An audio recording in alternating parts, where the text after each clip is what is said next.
আবু হুরায়রা রাদিয়াল্লাহু তাআলা আনহু থেকে বর্ণিত, তিনি বলেন, একদিন রাসূল সাল্লাল্লাহু আলাইহি ওয়াসাল্লাম আবু বকর বসে আছেন। তো এক ব্যক্তি এসে আবু বকর রাদিয়াল্লাহু তাআলা আনহুকে গালিগালাজ করছে, শাতামা আবা বকর। তো রাসূলুল্লাহ সাল্লাল্লাহু আলাইহি ওয়াসাল্লাম পাশে বসে থেকে ইয়াজাব ওয়া ইয়াতাবাসসাম, আল্লাহর নবী মুচকি হাসতেছেন।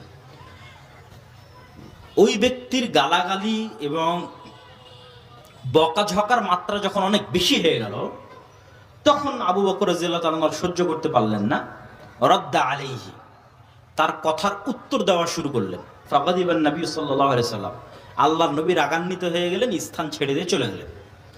আবু বকর রাদিয়াল্লাহু তাআলা আল্লাহর নবীকে গিয়ে জিজ্ঞেস করলেন, যখন আমাকে বকছিল তখন হাসছিলেন, আর যখন আমি উত্তর দিলাম তখন রেগে গেলেন, কারণ কি? রাসূল সাল্লাল্লাহু আলাইহি ওয়াসাল্লাম বলছেন, কানা মাআকা মালাকুন ইয়ারুদ্দু আনকা, তোমার ফেরেশতা তোমার পক্ষ থেকে উত্তর দিচ্ছিল যতক্ষণ তুমি চুপ ছিলে, আর যখন তুমি মুখ খোলা শুরু করেছো তখন ফেরেশতা চলে গেছে, ওয়াকা আশ-শাইতান, ওখানে শয়তান ঢুকে গেছে, ফালাম আকুন লিআকউদা মা আশ-শাইতান, আর আমি শয়তানের সাথে থাকতে পারি না।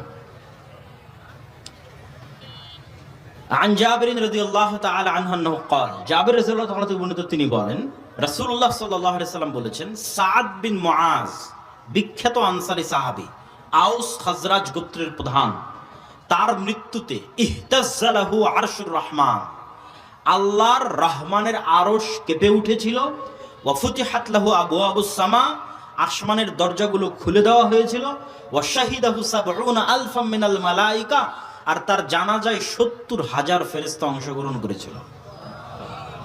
হাদিস সহিহ বুখারী, সহিহ মুসলিম। আয়েশা রাদিয়াল্লাহু তাআলা থেকে বর্ণিত, তিনি বলেন, ক্বালাত ইন্নামা কানাত জানাযাতু সাদ ইবনে মুআয সাকিলাতান আলাল কওম, সাদ ইবনে মুআযের জানাজা খুব ভারী মনে হচ্ছিল মানুষের কাছে।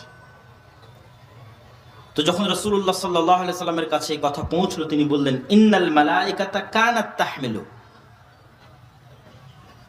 এই জানাজার সাথে এত বেশি পরিমাণে ফেরেশতা আছে যে ফেরেশতার আধিক্যের কারণে ভারী হয়ে এসেছে।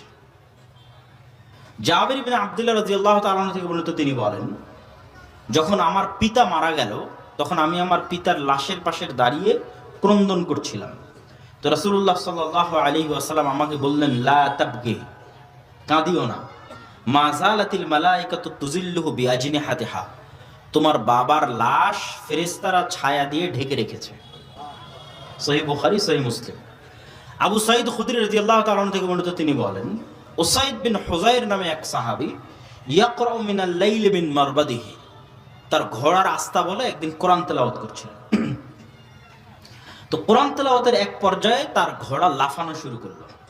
তো পাশে যেহেতু বাচ্চা শুয়েছিল, ঘোড়া লাফ দিয়ে বাচ্চার উপর উঠে যায় কিনা এই ভয় তিনি কোরআন তেলাওয়াত বন্ধ করে দিলেন।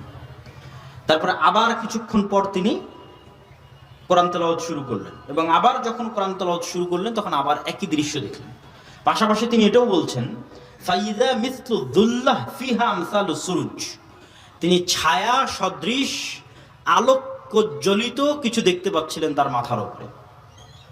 তো তিনবার এরকম করার পর তিনি স্থায়ীভাবে কোরআন তেলাওয়াত বন্ধ করে দিলেন, এবং পরের দিন সকালে রাসূল সাল্লাল্লাহু আলাইহি ওয়াসাল্লামের কাছে গিয়ে এই ঘটনা শোনালেন। আল্লাহর নবী বললেন, তিলকাল মালায়েকা দানাত লি সাউতিক, তোমার কোরআন তেলাওয়াতের কারণে ফেরেশতারা একত্রিত হয়ে গেছিল। তুমি যদি কোরআন তেলাওয়াত করতেই থাকতে তাহলে সকালবেলা পর্যন্ত তুমি ফেরেশতাদের দেখতে পেতে।